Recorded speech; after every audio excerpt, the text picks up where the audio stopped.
So how do they approach you to say, hey, Bob, why don't you come on out to the Nevada desert? Well, the way this went down was, at that time, it was 1982, I had put a jet engine in my Honda, and Los Alamos put it on the front page of the paper. It said, Los Alamos man, physicist at the lab, built this 200-mile-an-hour, Honda jet car that I drove to work every day. So I was known in Los Alamos, the guy with the weird car, and you could hear it from a mile away. Anyway, the day that came out on the front page of the paper was the day Edward Teller, the father of the hydrogen bomb, was giving a lecture down there at the lab. And we didn't have much going on that day in our group, and I asked if I could go down there. And I went down there early, and Ed Teller was outside, leaning on a brick wall there and reading the front page of the paper.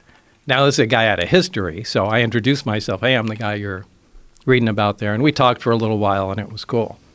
Fast forward to years later, I had moved out to Las Vegas and had, left Los Alamos and, went on to other things. And I wanted to get back into the scientific community. I left to start other businesses and that sort of thing. So I sent resumes out, and one of them went out to Ed Teller and referenced our meeting, back in the day. And anyway, he remembered me and gave me a reference, somebody to contact at EG&G. And that's pretty much how it started. So you get a phone call or a letter? Like, what do you get? Well, I got what did I get?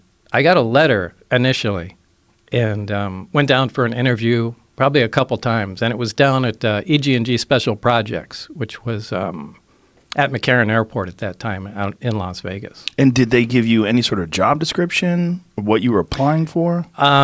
They said it was for I can't remember exactly what they did. This was a long time ago, but I think it was advanced propulsion or something like that, something relatively generic. And they said it's in a remote area.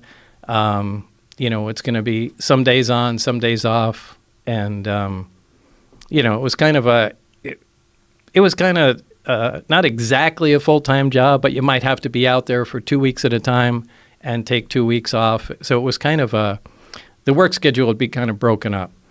And did this seem attractive to you, or did it seem weird? No, it really wasn't weird, because people that work at the test site, anybody that's familiar with the area up there, working at the nuclear test site or at the Tonopah test range north of there, that's typically how things go. So you had known about it from the scientific community? Because Area 51 at that time was No, they didn't say anything classified. about Area 51. Okay, so they just said it was in a remote location, and you just know it was up at the test site. Right. So, but there was no mention of Area 51 at that time. So they've done hundreds of nuclear tests in Nevada. That whole area there's giant chunks of Nevada that people. Yeah, there's a big piece of Nevada, and it's split up into different areas. There's a nuclear test site. There's Area 51. There's the Tonopah test range north of that. There's little sub-areas. There's areas where they test chemical weapons and things like that. So it's all broken up as a gigantic test area.